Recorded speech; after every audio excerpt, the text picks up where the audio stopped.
I've always had a strong sense of fairness and justice, even as a young child in grade school. So when I look back over my life, I realize the many occasions where reluctant courage gave voice to meet the moment at hand. I also want to share a quote that resonates with me as I move through life experiences. This quote is attributed to Eleanor Roosevelt, and it says, "Do one thing every day that scares you."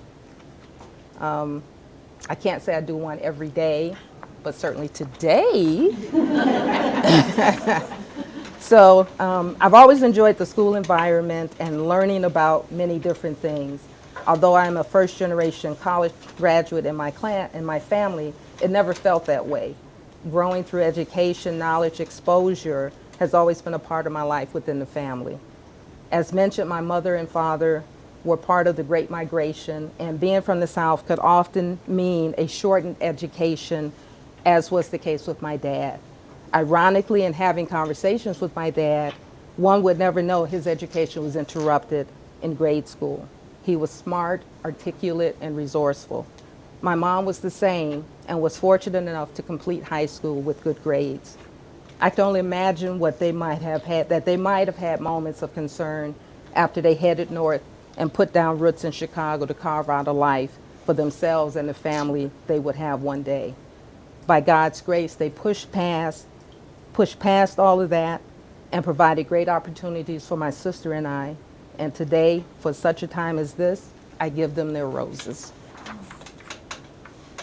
Doing one thing every day that challenges you covers so many areas for me, including being a sibling, a spouse, a parent, a caregiver, a friend, family member, and even a colleague. I try to do this to the best I can with the least amount of fallout. For me, it means being intentional on being the best version of myself at any moment on any given day.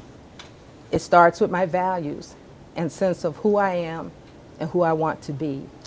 Are my actions consistent with that intent? Who will I become as I move through each life experience?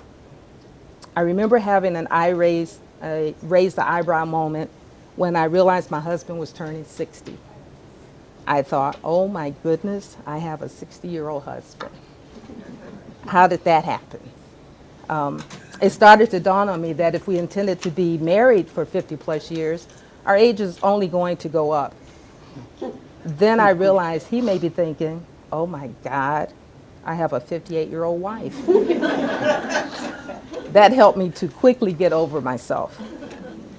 It has become more important for me to be conscientious of who I become as I age, and not the age itself so much. Recognizing that I am not who I was at 20, nor 30, nor 40. You get the idea. And I expect I will keep evolving or pivoting through the aging process, and that is okay. After 40, 45, 50 years of marriage, will I still be worthy of a proposal? And will my husband still be worthy of a yes? Remembering there was a reason for the proposal, and there was a reason the answer was yes. It has become important to make room for each other in the marriage because life experiences will affect each of us.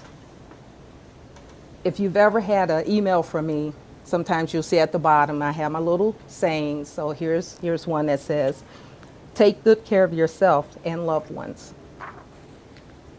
In the mid-'80s, I learned a valuable lesson about trusting my abilities and what I was capable of while working for United Airlines. It was my second professional job out of college, and on one occasion, my manager presented me with an opportunity to run a project solo. He made no mention of resources to help me navigate this new responsibility, and I was too green to ask for any guidance. Now, I'm about in my 5th year out of college, and a number of thoughts are running through my mind. Basically, it all added up to a no-win situation, no matter what my decision was going to be. So rather than decline, I accepted the challenge. It did not go well. At one point, I was so miserable and dejected that I went into an empty conference room and did what any self-respecting 28-year-old would do. I called my mommy. I'm talking to my mom and I'm breaking down and saying that I just want to come home because this job is getting the better of me. Then my mom did the best thing for me by simply saying, "Baby, do you want me to call your boss?" Those words were like being doused with a bucket of ice cold water, much like the coaches on the sidelines after winning a game. But this was no game, and I was not winning.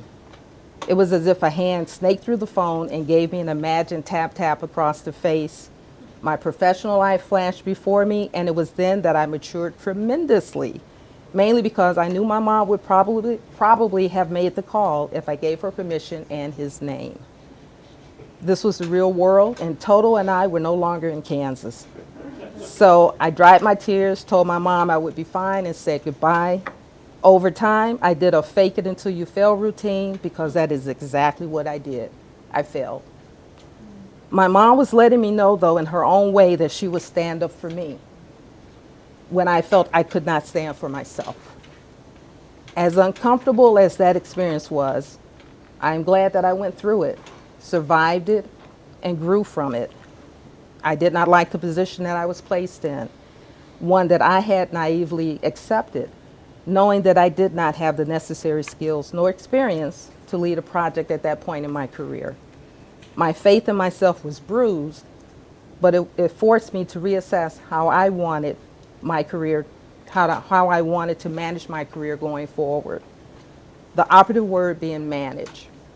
I could either get on the bus, be a passenger and let others drive and determine where I land, or I could take responsibility, drive the bus myself, and be more accountable for the direction of my career. I determined I was going to find the smartest, most successful people in my work environment and learn from them. I'm still doing that today. My goal was to improve and build on my skills no matter where I was working. So instead of crushing me, it made me more determined to commit to being a solid IT professional. Looking back, I don't remember if my mom and I discussed the call that I made to her. No doubt we did, but I never ever reached a point of ever feeling overwhelmed enough to call my mom again. And here's a quote by F. Scott Fitzgerald that says, "Never confuse a single defeat with a final defeat." On parenting, it became important for me to be the mom that each of my children would need, knowing that it may not always be the mom that they felt they wanted. As a mom, I wanted to be aware of what was unique and special about each child to help them grow into their own self-reliant and confident person. My husband and I had similarities in how we grew up, so we avoided a lot of conflicts with regard to child rearing. I knew I would have to customize my parenting style to suit a boy as well as a girl, a son who was 4 years older than his sister, and a daughter who was 4 years younger than her brother. Mistakes would be made along the way, but not intentionally, simply because for each age that they became, it would be a new experience for me as a mom. There would have to be some customized parenting along the way. Relationships are important to me, and since there's a 4-year age difference between my favorite son and my favorite daughter, by the time Kendall was headed to college, I knew in all likelihood it was possible that it could be the last time they would live under the same roof. Kendall would be away from home having college experiences, and Nicole would be in high school having high school related experiences. So I challenged them to think about their relationship as siblings going forward. What would it look like? What would it feel like? Who would they be for each other? Likewise, when they graduated from college, I gave them charge over determining what our parent and young adult relationship would look and feel like. I wanted them to be invested in creating a relationship with me that had their stamp on it. My greatest joy is seeing them happy and hearing pure laughter from them, and the hugs. I live for the hugs. Reflect upon the shadow that you cast and the impact that it has. I try to remember to make room for others in the world because someone has probably made room for me. It speaks to character of who I am when I think no one is watching. Am I moving through the world in a manner that is consistent with what I talk about? I value people, and I try my best to interact in a positive manner. Certainly, there are days when I could have done better, but I know tomorrow can present another opportunity to do so. During my period of unemployment, I had an opportunity to be a substitute teacher for 3 local school districts in Oak Park, Forest Park, and River Forest. I subbed for pre-K through 8th. My goal was to support the students for the short amount of time that I would be in front of the classroom. Subbing provided me an opportunity to see the classroom from a different perspective other than just a parent. On many occasions, I found myself having to be resourceful to get the students to join me on the day's lesson of learning. One second grader was so distracted by my presence in front of the classroom that I had to remind her several times to resume her work. Seeing her hang on to my every word made me realize the responsibility that was entrusted to me not only as a substitute teacher but also as an adult. On another occasion with middle schoolers, I had 2 young men who were talking instead of doing the quiet reading and the paper assignment. They tried to make the case that the material was boring and that I had not even read it.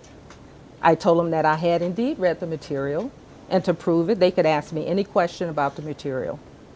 They took me up on the challenge, and I delivered a home run by giving a correct answer to their question. The story was boring, but I had read enough that fortunately I was able to answer their question. Being resourceful, enabling the students to give their best for themselves was my entire focus. Character, how you display it speaks volume. Through my life, I've been supported by my parents, and when I got married, my in-laws were supporters too. They loved on their family.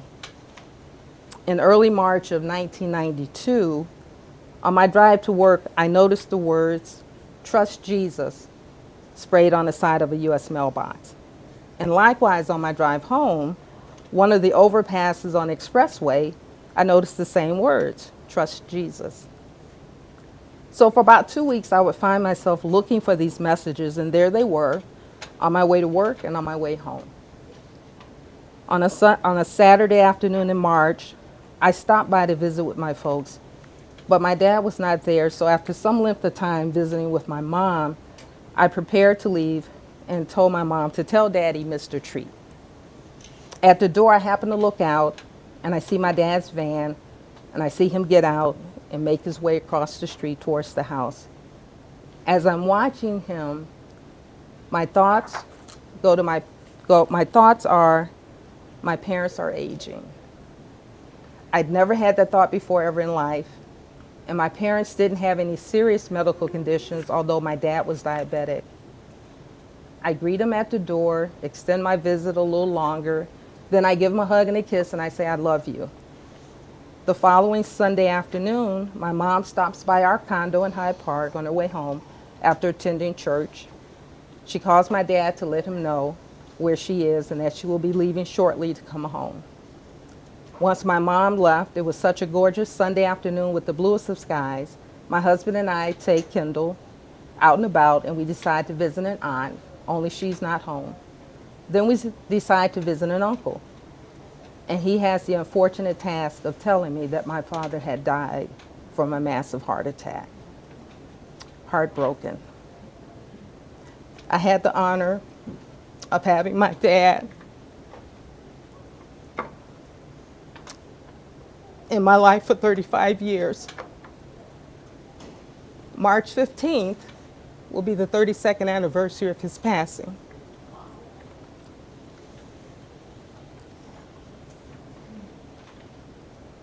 Roughly 2 weeks after his services, I'm driving to work, and as I pass the mailbox, I'm looking for the words, "Trust Jesus."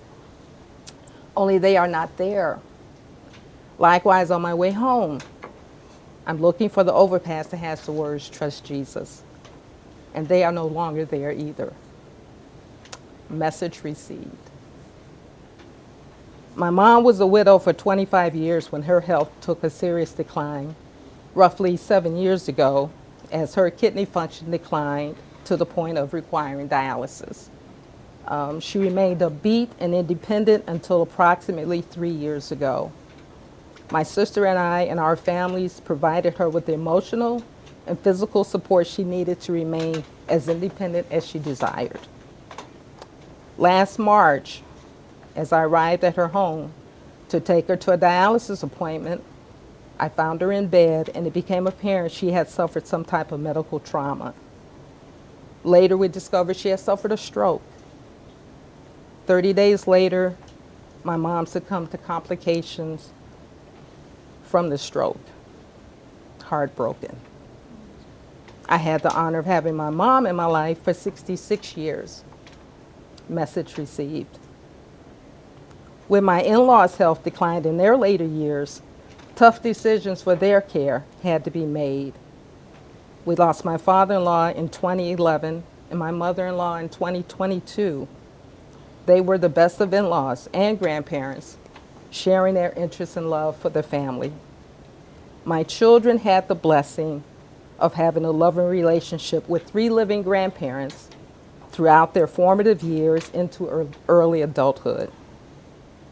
It was a different experience finding myself in the role of caregiver for a parent, but you stand up for them and let those who are going to manage their care know that these individuals are important to others, so they need to be important to them as well.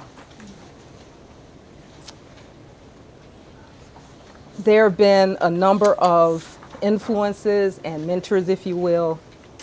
In my formative years in high school, I had a teacher. Her name was Dagny Blow, and she was actually an English teacher, but not mine. She was the sponsor of our high school yearbook. And she was small in stature, but she was a fierce supporter. She would take the time out of her lunch hour to mentor us and prepare us for the ACTs and SATs.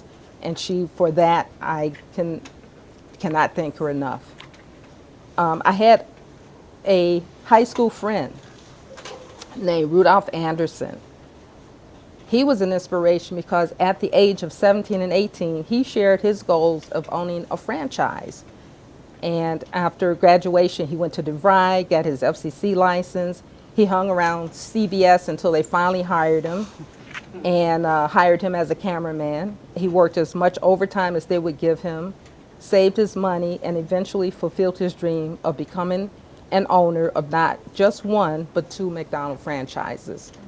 That lesson showed me focus, perseverance, and the fact that time should be on your side, and if it is, you can reach your goals.